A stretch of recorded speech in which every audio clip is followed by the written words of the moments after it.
bon dimanche, soyez les bienvenus.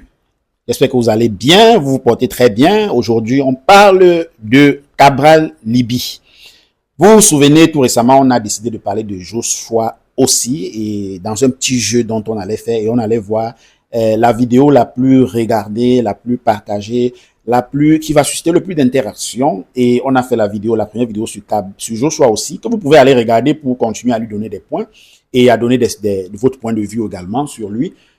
Aujourd'hui, on va faire la vidéo sur Cabral Libye. Après, on fera la vidéo sur président Maurice Kamto. Et après, également, on fera la vidéo sur le président Paul Biya. Donc, ces 4 candidats à l'élection présidentielle passeront tous ici au rendez-vous africain. On va, bon, quand je dis passeront, on ne va pas les interviewer. On n'a pas peut-être, il faut un calibre que nous n'avons peut-être pas encore. L'humilité précède la gloire. Donc, on va parler d'eux sans eux. Aujourd'hui, on parle de Cabral Libye. Cabral Libye, rappelez-vous que je parle de lui en général de façon neutre, je donne mon point de vue, je dis ce que je pense de lui, je décris le personnage, et bon, voilà, on va voir la vidéo qui va faire le plus d'interaction. Cabral Libye. Premièrement, il a un atout tel que les Camerounais aiment, sa jeunesse. Il est jeune, c'est comme ça que les Camerounais aimeraient un président. Bon, peut-être trop jeune, mais il est jeune.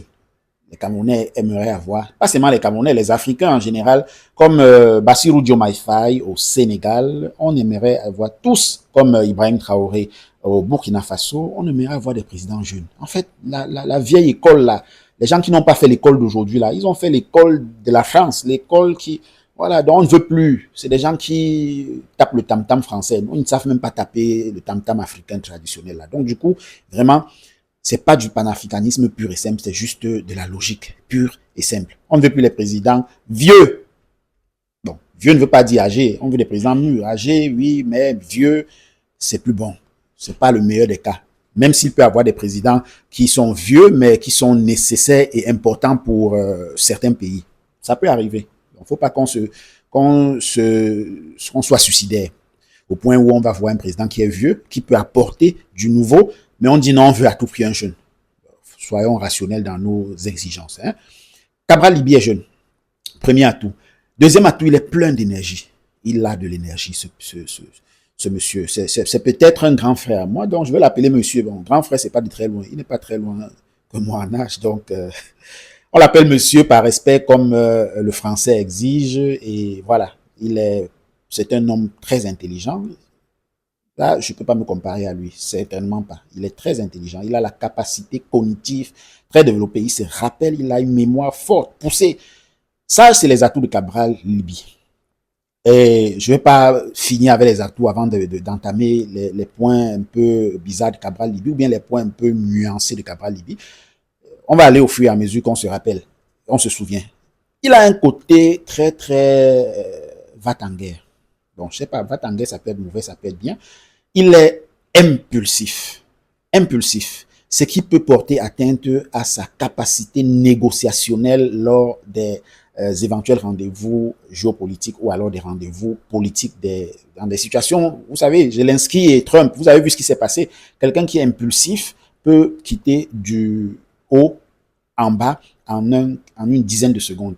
C'est ce qui est arrivé avec Trump et Zelensky. Vous avez vu comment Zelensky, en prénom de guerre, s'est présenté là et a voulu montrer à Poutine que, voilà, il est impulsif et ça a tout gâté.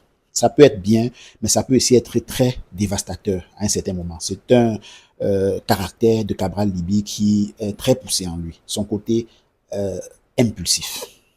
Cabral Libye, à des moments, laisse croire, ça c'est ce que les gens disent sur la toile, qu'il est un pion du RDPC, qu'il est, en fait c'est le RDPC qui l'a façonné et l'a mis là pour qu'il essaie un peu de distraire l'opinion. Ça c'est ce que les gens disent. Possible que ce soit même le RDPC qui le dise parce qu'ils veulent s'aimer le doute dans la tête de son électorat et de la jeunesse camerounaise afin qu'on ne les lise pas. Ça peut être, et c'est ça la campagne médiatique, c'est ça, c'est ça ce qu'on appelle la propagande. Donc, on peut faire une mauvaise propagande sur quelqu'un, une mauvaise presse sur quelqu'un pour essayer de le déstabiliser. C'est ça la politique. Même si en Afrique, c'est plus dessus que les politiciens se basent. Ça fait partie des pans de la politique, mais ça ne devrait pas être la politique totale d'un pays, puisque au Cameroun particulièrement, c'est dessus que se base la politique camerounaise à 80%. Sale propagande. Donc, quelqu'un vient, au lieu d'étendre son programme politique, il passe le temps à saboter le concurrent. Toute une campagne politique, pendant toute une campagne électorale, il parle du concurrent, le saboter, manipuler les opinions, manipuler les plateaux. C'est un peu ça, le style de campagne que les Camerounais aiment mener. Bon, à quelques exceptions. Donc, pour Cabral Liby, on dit qu'il est un pion. Est-ce que c'est vrai? Est-ce que c'est pas vrai? Point d'interrogation. Ça, c'est à chacun de vous de donner son point de vue. Mais il a des attitudes qui peuvent laisser douter, qui laissent dubitatif, parce que, par exemple, un opposant normal devrait réclamer les listes électorales qui sont normalement dues depuis le 30 décembre 2024. La loi oblige l'ECAM à publier les listes électorales chaque 30 décembre de chaque année.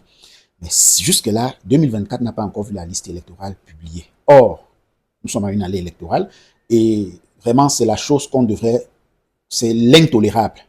Et malgré les harcèlements du parti, des autres partis, que je ne vais pas nommer pour le moment parce que ce n'est pas leur vidéo. Donc, malgré le harcèlement, Cabral Liby reste très passif. On dirait que pour lui, c'est un non-lieu. C'est l'une des choses qui fait quand même un peu douter, qui peut appeler à douter de la loyauté de Cabral Liby. Deuxième chose, il n'a pas de réel parti politique. Il joue dans ce parti aujourd'hui, demain il joue dans telle équipe. Ça laisse un peu, vous voyez, quelqu'un qui... Est-ce que ça le surprend? Est-ce qu'il est surpris de vouloir être président, de vouloir gérer le Cameroun? Vous voyez, c'est des petites attitudes qui peuvent laisser croire, autant pour moi, que il est juste un pion du gouvernement. Mais quand on regarde aussi maintenant de l'autre côté, il faut voir que Cabral Liby est il cogne dur. Et quand il cogne, c'est l'un des gars qui cogne le plus dur sur le gouvernement actuel, sur le parti au pouvoir, sur le RDPC.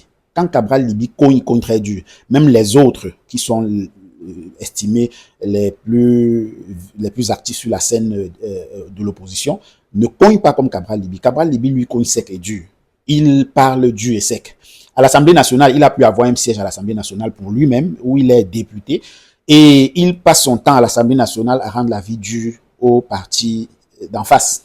Ça, ce sont des attitudes qui peuvent laisser aussi dubitatifs, parce que quand on dit qu'il est de l'opposition, est-ce que avec ce genre de comportement, on est tenté de ne pas croire l'inverse? Point d'interrogation.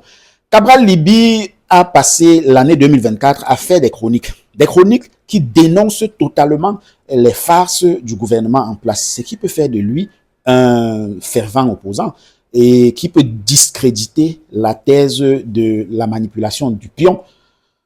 Donc, il faut qu'on voit tout ça. Cabral Liby peut faire un bon président pour le Cameroun, surtout à cette phase où nous avons besoin d'une transition cassée.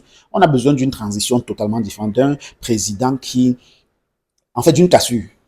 On a besoin d'une cassure. Que ce soit l'ancien président qui reste, que ce soit un nouveau, que ce soit n'importe qui, le Cameroun, à l'heure où on est, a besoin d'une cassure. Si on veut remettre le Cameroun sur les rails, on a besoin de casser. Donc, quand je dis casser, c'est qu'on a besoin de faire un virage à 180 degrés. Donc, de changer totalement de cap. Le cap n'est pas bon. Là, la route sur laquelle on est en train d'aller, là, on va droit vers l'iceberg. Vous savez, le Titanic, quand il cogne sur l'iceberg, quelle que soit sa grosseur, sa puissance, l'iceberg, c'est l'iceberg. Donc, on est en train de foncer tout droit vers la chute, la faillite du pays, du Cameroun. Donc, on a besoin de changer de cap. Cabral Liby peut faire un très bon capitaine pour un pays comme le Cameroun qui veut changer de cap. Pour plusieurs raisons. C'est un monsieur qui n'apprécie rien de tout ce qui est en train de se passer maintenant là. Rien de chez rien, mais vraiment rien. Les autres opposants, des fois, reconnaissent quand même du mérite au président Paul Biya.